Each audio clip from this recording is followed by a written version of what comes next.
Ball to be talking with here, Ken Nordine. It's My been pleasure. I'll be here tomorrow. Might want to listen. Good, and you'll be emceeing tomorrow also. Yeah, it's going to be fun. Oh, listen. So many people out there. Must be 80,000 people. A lot of folks. Beautiful concert. Well, this is your town. All right. Pleasure being here. Thank you, Ken. You're listening to Jazz Alive's exclusive coverage of the 1981 Chicago Jazz Festival, coming to you live from Chicago's Grant Park. I'm Billy Taylor with Ben Sidran and Neil Tesser. We'll be back with Clark Terry and Louie Bellson, and of course, Ella Fitzgerald with Jimmy Rolls. So don't go away. Right now, we'll pause 10 seconds to allow your station to identify itself. We are Jazz Alive, and this is NPR National Public Radio. You're tuned to Chicagoland Public Radio at 91.5 FM WBEZ, Chicago.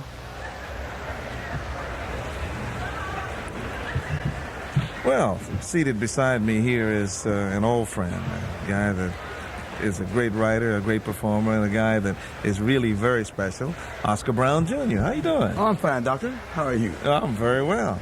Say, this is the first time I've had a chance to compliment you on your marvelous job on Jump Street, when you were really doing all kinds of good things to let people know what jazz was about, and, just what all the good music is happening. Oh, thank you, Billy. That was a pleasure to do. Jump Street is going to be on NPR this fall as really? a radio series. I didn't know that. That's essentially the terrific. same thing that we were doing on television. That's great. Yeah, That's great. It's a great addition. I'm glad to hear that. Well, what are you doing here in Chicago in addition to taking a look at all the good things that are happening on the festival? Well, I've been performing at the Blackstone Hotel with my wife, Jean Page, and my son, Oscar Brown III, on bass, and Calvin Brunson on piano. Family affair. Yes, definitely. And I believe in nepotism as long as you keep it in the family. There you go. So I've been having a good time doing that. Say, I was asking you off mic if you had ever worked with Duke Ellington, and you said? No, unfortunately, I have not.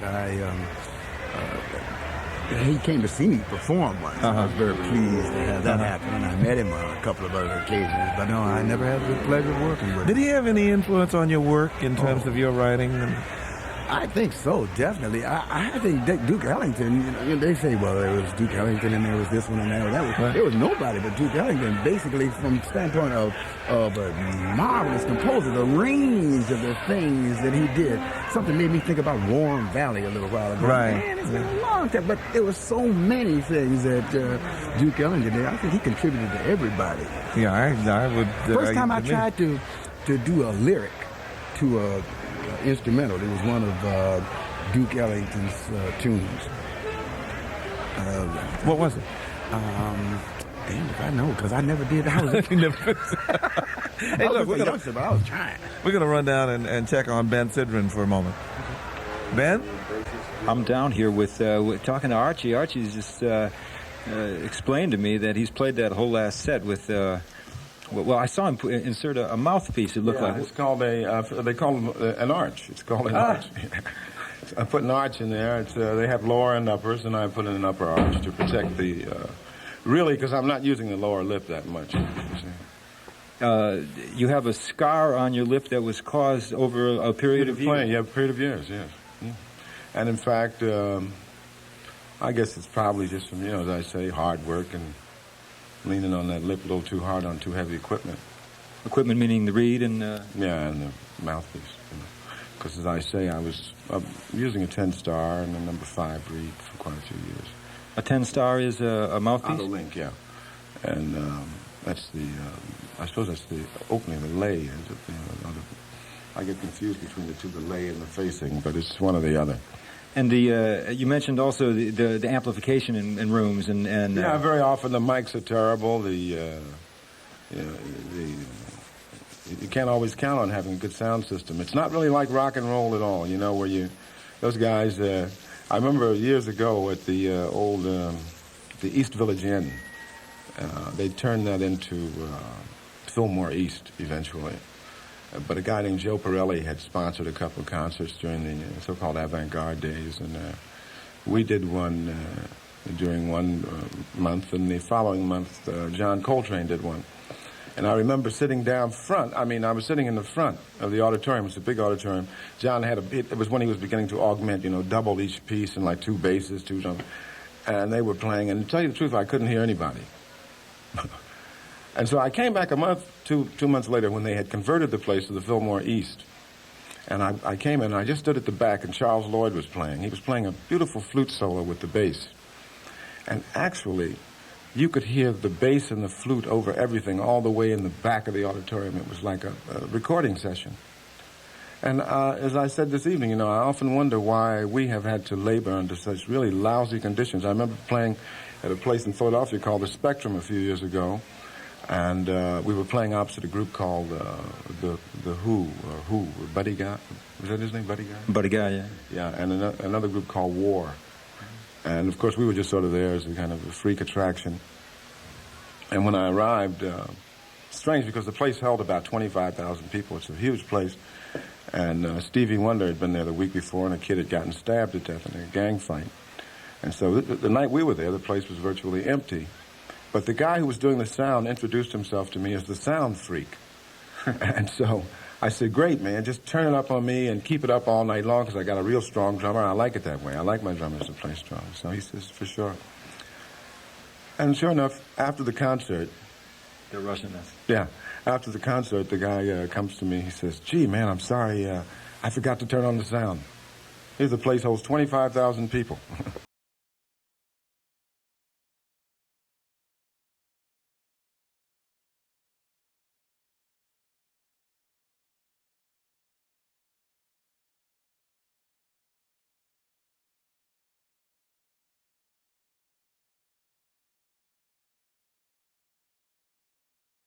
Yeah, I hope that's not for a long time. Wait, hold it. When you're gone. All right.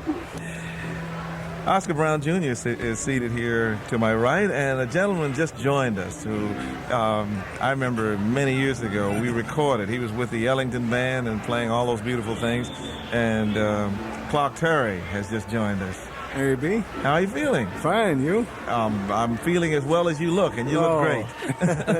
I wrote a lyric to one of his too. Oh, I know the name of that. Yes, One Foot in the Gutter. One Foot in the Gutter. Yeah, that was marvelous. Oh, yeah. It's beautiful. I love it.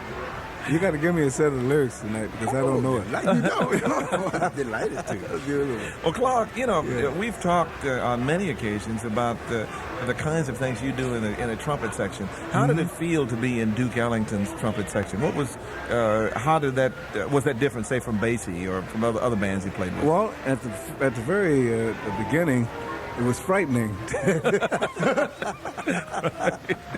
I walked in, I sat down with the three cats that I had always known about, and a couple that I had known somewhat, and had highly respected for a number of years. And here, all of a sudden, I found myself sitting down doing business with these cats, Right. And Ellington had a way of calling a tune through the medium of a nod of the head or a shuffle of the shoulder or a twinkle of the keys, and something that would indicate number 52 or 147, and I say, hey, what's up? Nobody would say anything. How old were you? Find out the hard way. How old were you? I was about something like that. I really don't remember. I think I was, I don't really remember how old I was. I'll tell my age then if I do. Don't. No, Oscar, I don't really remember. That was 1950, I think. 1950. What was really the difference in terms of what you had to do between what you were doing with Duke and with Basie, for instance? Well, I think Basie was more or less, when I was in Basie's band, it was more or less like one of the gang, one of the boys, one of the cats, But Duke was a little more untouchable type person. A little further away. Yeah, a little further away. Oh, we have to go Although he was a great person, We have to go to MC Dick Buckley now, who's going to come out and introduce the next group, and you're going to be with him. Ladies and gentlemen, welcome once again to the Jazz Members Big Band as they return to the stage.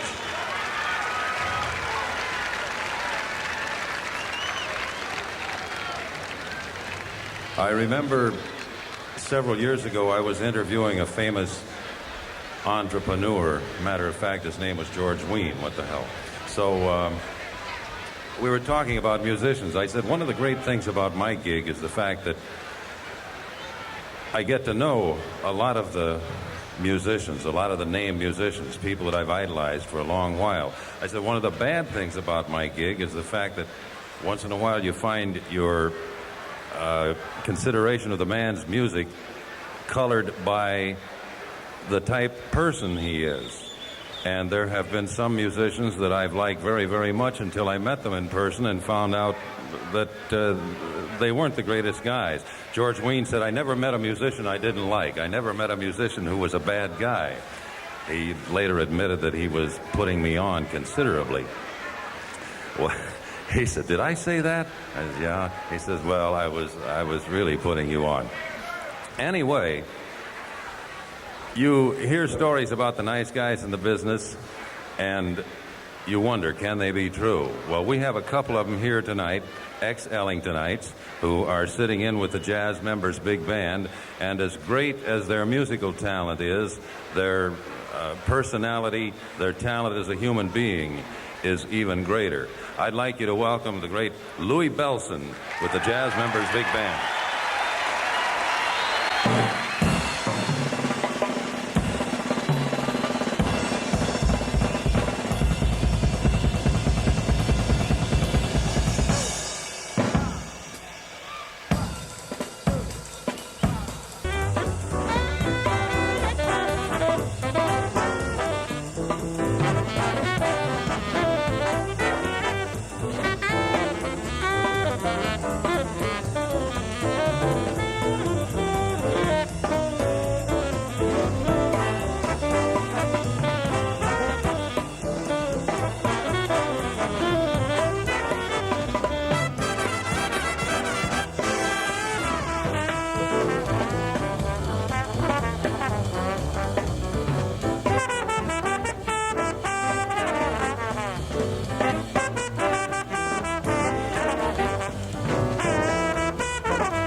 Thank you very much. Thank you.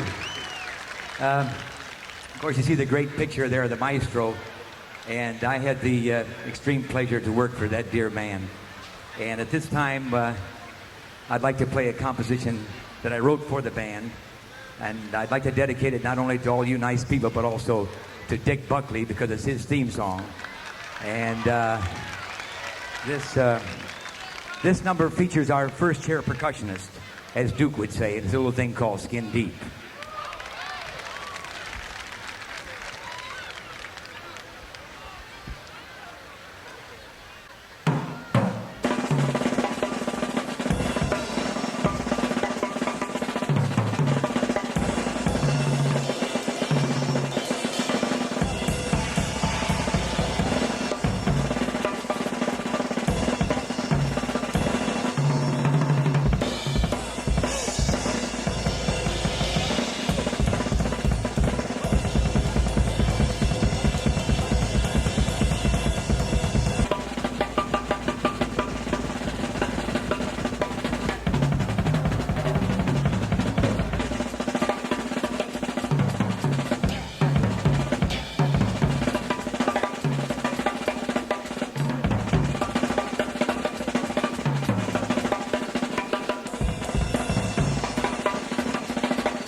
Skin deep. Boy, I tell you, I have great memories of that. I used to play opposite the Duke Ellington Band in Birdland, and they would close the set with this tune, and the crowd would make just that much noise. About 25,000 people out there. And, it really, there's no way a solo pianist can follow that. Tough act to follow. How would you do it? How could you do it? Well, Duke Ellington would just start talking to the people, and he would bring the temperature and everything of the room right on down, and quiet and quiet. Finally, when it got down low enough, he would introduce me. He said, "Now, ladies and gentlemen, from my hometown, here's a young man I'd like for you to listen to." That's masterful showmanship on his part. He was fantastic. He was fantastic. Marvelous guy to work with. Louie Bellson wrote that and certainly played it. I was looking at him, how trim and slim he looks, and I thought to myself, he'll never get fat playing that. You believe it. That's a lot of exercise. Oh, sure. He's really the kind of thing that he does on drums with that kind of facility. Does a lot of things with young students, and and breaks it down and says, "Look, this is what I'm doing with my right hand. This is what I'm doing with my left hand." And most people think about jazz drummers. Well, they just get up there and do it. I mean, there was a tonality to three of those sort of flat-looking drums that he had. What are those called? Do you know? Yeah, they're tunable. They're tunable drums, and one of them, when he spins it, he gets a different. When he turns it, he gets a different sound. The other one works with the pedal, and when he presses the pedal, he gets another sound. And the Cuban drummers do that with their elbow. I mean, they just go on and do it with with a hand and change skin. Change the tension on the right. Wow, that's marvelous. Here's MC Dick Buckley. We were talking about great musicians and nice guys, and one follows another. A man who not only can cut any given trumpet player on any given night in the country, but who can sing, who is a great entertainer, who has empathy with the crowd. What more can I say? 2 words. Clark Terry.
do an Ellington evergreen, a tune titled Come Sunday.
Thank you very kindly for Come Sunday. We'd like now to do a tune which was originally written by Ellington entitled Subtle Slough.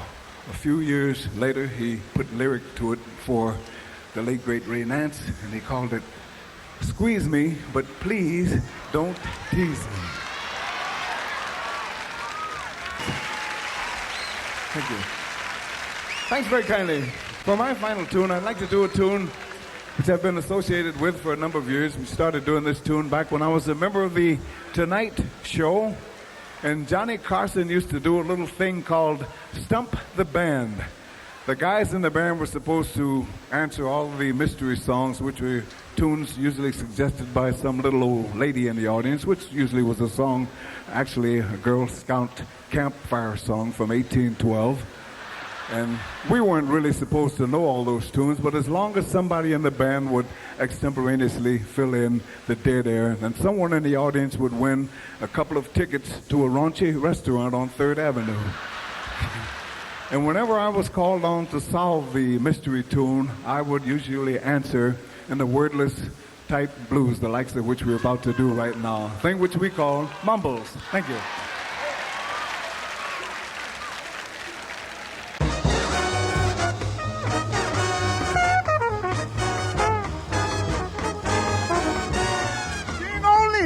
The hound to be. She on the people stand. She on the people the hound to hear the hound. She on lonely people to live to give us the sound. She only me the hound the hound. She on the bound the she only people to bound. She on the down. She leave on the bound. She can't see on the hound. They was out of she leave on the hound. She on the bottom. She people. She only people to down. She people the hound. They people to level. She only lonely people. The people to bound. She people. She them on the ground. Woo! She only lonely people. She people to hound. People to bound. She only people down. She people down. She only me people. She only me people.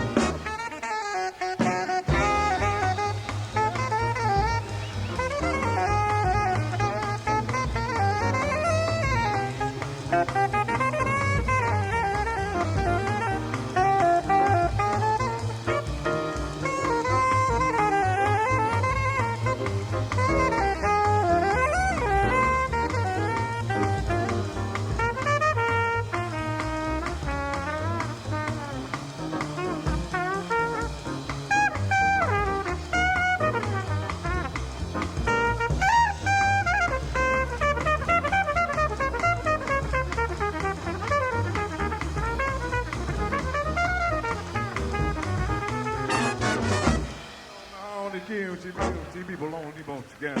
She be on the bound, the head before on together, she bound, she be on the bound, he was on. She don't live on, be on the bed. She won't only be on the people.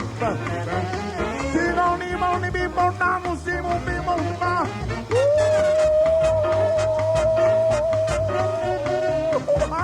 She don't live on the people. She don't live on the people. The boom, the ball, she the beam, the horn, the hip, she believe on the brown, she can't the bone, span, the bone, the people together. She was keen the form of the hammer strong, the hammer's gonna need on the hair, but this clean for home, it's the hip is strong, cause the spin was slaughtered out. Now he was being the home of the hammer strong, but the skin, the hard skin it on, but she was keen the home, the skin was gone, but the king was gone out. Now he was queen of the home of the hammer's clan, and he steamed the hardest clan, and he was feeling on the home of the hammer's clan, because his thing was gone down. But he was playing the home of the hammer's clan, and he speeded the hardest clan on, and he was waiting with the home of the hammer's clan on, because his thing was the hardest clan. Now he was in the home, the hammer, the hardest skin it on the door. But the whole hound the head is gone, but the string for the hound is gone. Now Sykes was in the hound is gone, and the head is gone, and he's being the hound is gone, and he's being the hound is gone now, and he's being the hound is gone. But he was cool the hand, but his string was gone, and he's being the hound is gone, but he's being the hound is gone, but he's being the hound is gone. But you sing the hound is given the hound of the hound, but the king the father hound. But the string is gone, and the hip is gone, the hip is gone, and the cooler car was on the hip was gone. But the hippocon, the hoover skull, was kind of sort of like a skeeter funny. But he was clean the home and the head is gone, and he's feeling the horn is in his on, and it's in his on, the horn is in his on, but his playing was round the furnace on the door. Baby spoon, but the string the horn, the skin is long, but the skin the humble down. But seriously, if he spoon the hamper the harvest slam, the hand from his plan, and he beam the home the harvest long, he was scream the horn is clown. Baby squeal the home, and he school the home, if he schooled it on the dog. But the spoon, but the skin it on the home, but the harvest cloud for down for abscam. Oh yeah!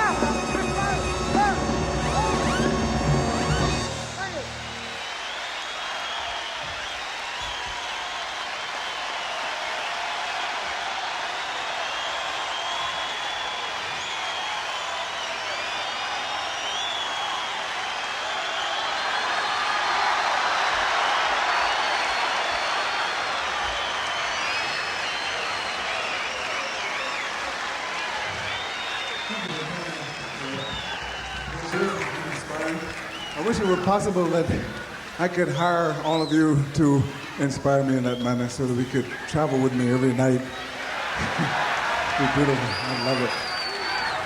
Just to show our appreciation to you, we've asked Louie Bellson to come back, and we'd like to do a little bit, sort of a prelude of a coming attraction, a little thing which was popularized by the First Lady of Song, whom you'll be hearing rather, in a very short time. We like to do a little takeoff on the thing that she recorded, one of Ellington's tunes, Cottontail. One of Jeff's arrangements.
That's the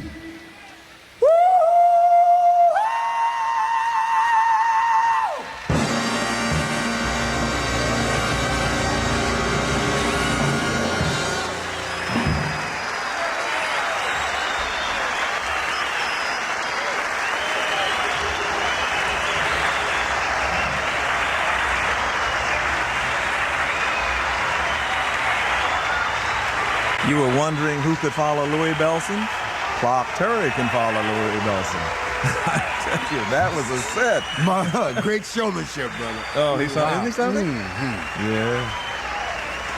You know, I mean, to take the kind of musicianship that he has that individual sound on the trumpet and the flugelhorn, and he translates that just like Louie did to his voice. He does the same kind of thing with his voice. That's right. That's what sings in the same Right. way. Yeah. He's fantastic. Clark Terry, big band.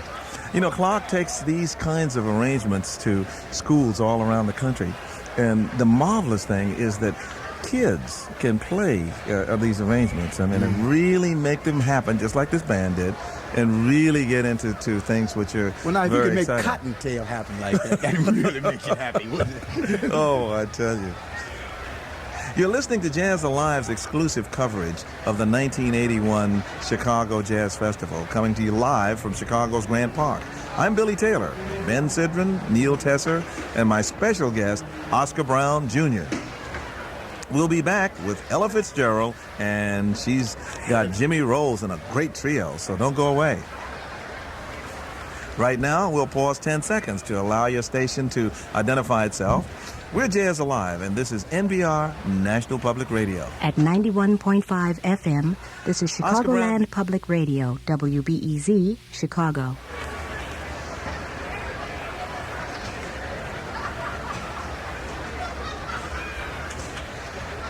Oscar Brown Jr., I'd like to thank you very much for sitting in. You've been a ball to be co-host here. Thank Billy, you. it's been a pleasure. Thank you very much. Thank you. Joy to share the mic with you. See you in a little while. All right, take it easy. Okay. Hey, we're going over to Ben Sidran and see what he's into. He's out there in the crowd, I believe. I am, Billy. That's right. I'm standing here in a wall-to-wall, knee-deep people. I ran into Lou Donaldson. Lou, how are you doing tonight? Doing fine tonight. It's kind of like an old-time scene out here, isn't it? You better believe it. It's wonderful. Reminds me of stories I used to hear about the old picnics and with jazz as the centerpiece for wild crowd scenes. Yes, that's right. It's not too wild tonight, but it's a very receptive crowd. I would like to point that out. The crowd here in Grant Park, contrasted to the image of a lot of festivals, music festivals, is very happy and up and peaceful and civilized, and maybe it says something about Chicago, maybe it says something about jazz fans, maybe it says something about people who came out to hear Duke Ellington, but it's really pretty peaceful out here. I'm going to just stroll into it, Billy, while the people get on and off the stage. I have some trouble hearing and seeing because of the line in front of the Mr. Softy truck. Wait a minute, I do see another face in the crowd. Okay, hey, we've got a couple of fine guests here. We've got Louie Bellson and Clark Terry, who just played that fantastic set. You guys are something else up there. Thank you. Hey, thank you. You know, I was telling the folks how I used to play that tune in Birdland with the band, and how Duke would just bring the whole house down so that people could finally hear the piano after the band went out. The rafters would be shaking.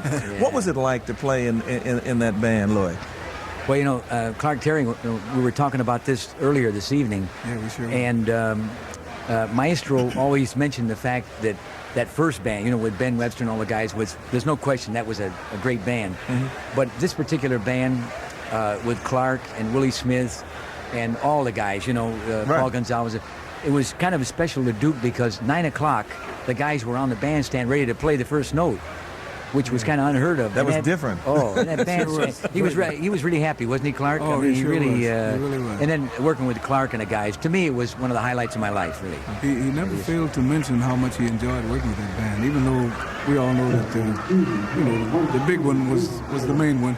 Well, you know, I think the marvelous thing for me about Duke Ellington was that each band and each musician was special to him. I mean, Right. he thought no less of Sonny Greer because he happened to have a very high opinion of you. He thought no less of Cootie Williams because he had a high opinion. That's true. He respected each musician individually for what that person had to offer. That's right. He certainly did. Yeah. He really did. Yeah. And the marvelous way that he would showcase everybody, just it set the pace for me, for everybody. Yeah. Absolutely. I think Clark, he had an effect on all of us, right? I sure find did. myself trying to introduce my players like he did, and Yeah, I it think all we rubs all off. That great thing, you know. Yes, just having been around him for a period of time, just through the process of osmosis, things just rub off on you.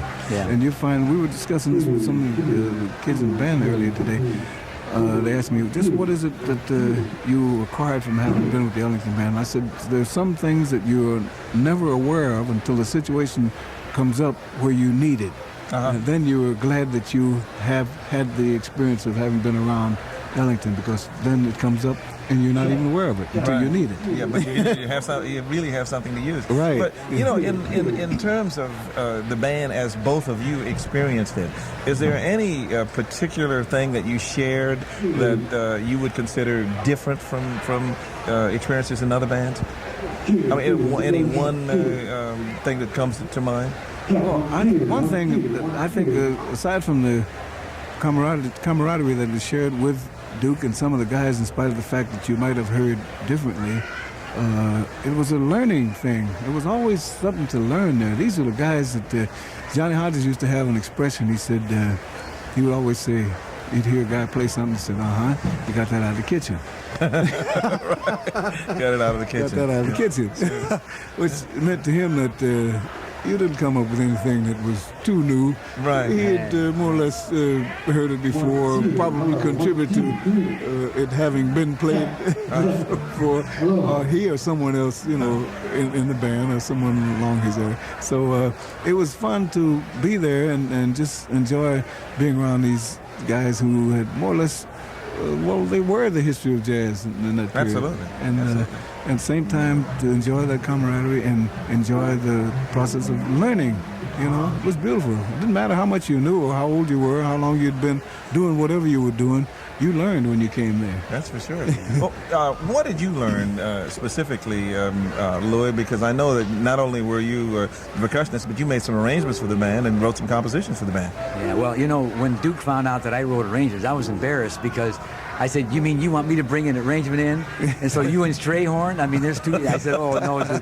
But he talked me into it, and to my amazement, he recorded the Hog Talks and Skin Deep, But one of the things, of the many things that I remember that was so different about Duke, and having worked with a lot of guys like Benny and so forth, which was great, but with Ellington, we didn't do just the usual things like one-nighters and theater dates.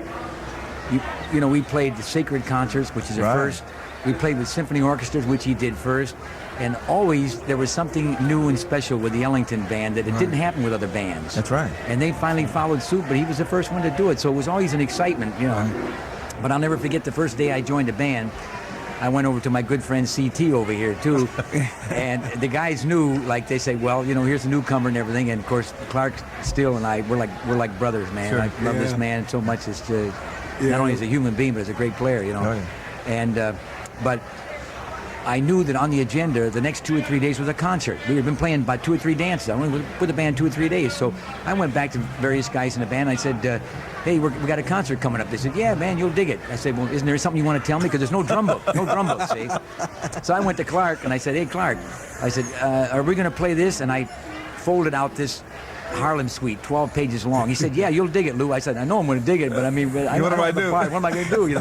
Don't worry about it, But it came off, Of course. But what an experience, Billy. It was, it's something that I've got to say that I'm so blessed as a musician to have played with guys like Clark, Harry Carney, and all those guys, and with Duke. If it were all to end for me in the next 5 minutes, I had my cup filled. Believe me. Just playing with that band alone, that was something else. You know one thing, Billy? Yeah. I'm saying this in front of one of the all-time great drummers. I think that one of the things that we both learned from having associated with Ellington is that is the fact that a written drum part means nothing. Yeah, that's right. Right? Yeah. I've seen him on many occasions take a drum part and tear it up. Yeah. It's a route, you know, to go by. It doesn't necessarily mean to stick rigidly to that. And so often we find kids, when they learn how to read, of course, there are occasions, of course, when you must stick strictly to the route. But so many times when young drummers get so involved in sticking to the route till they forget to swing and they forget to do all the other things that are very, very necessary to, you know, to making a big band do what it's supposed to do, and that is move, and swing, you know, and gel. Yeah. Well, the thing that always amazed me listening to Louie playing in the band every night was the cohesiveness of the rhythm section. I mean, the section, a lot of times Duke would just sit and it would be him in the rhythm section for a few minutes, even though the band was seated there. I mean, and he would just sit there and just have a ball, say, you know, and he was really grooving because the rhythm section was so cohesive, you know. Yeah. And it must be a great feeling because he and Basie, to me, had absolute time, and you know, like some people have absolute pitch. Right. I mean, they seem to know exactly what is the right tempo for the tune, whatever the tune is. You know. Yeah. Absolutely. And that's a talent. So we talk about that, Clark, where it comes to those two guys, especially like Billy said, were rhythm section players, so we had a chance to get that time going instead of just giving the band 1, 2, 1, 2, 3, 4. Well, they played about 2 or 3 chords. By the time the band came in, really instilled. That rhythm was set, man. It was set, Yeah. There's no place to go but right where it was. Right. That's beautiful. Yeah. And excuse me, it wasn't a feeling of being boxed in. It was just you knew it was there, you know. And there was no desire to, or no inclination to make it go this way or that way. You just stayed right in the path, you know. Yeah. And you stayed there.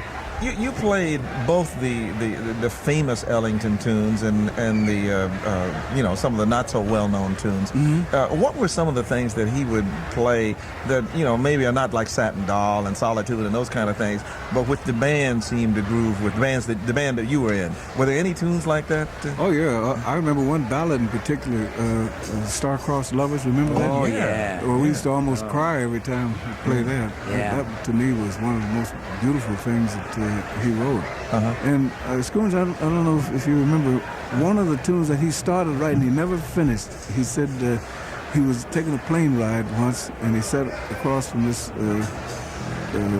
gentleman from Texas, and he had his big Texas hat on, and the gentleman said to him, it was about dusk, you know, and he said to him, it was twilight time, it's the lonesomest time of the day.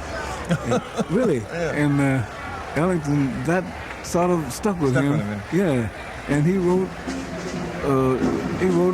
just a few measures of the tune, and he passed it out. Well, I think he was still there, Schoon. I don't know when that was tonight. I'm sure he was. He passed out stuff every night. Can I play a little bit of it? Yeah. I remember it because it went like that.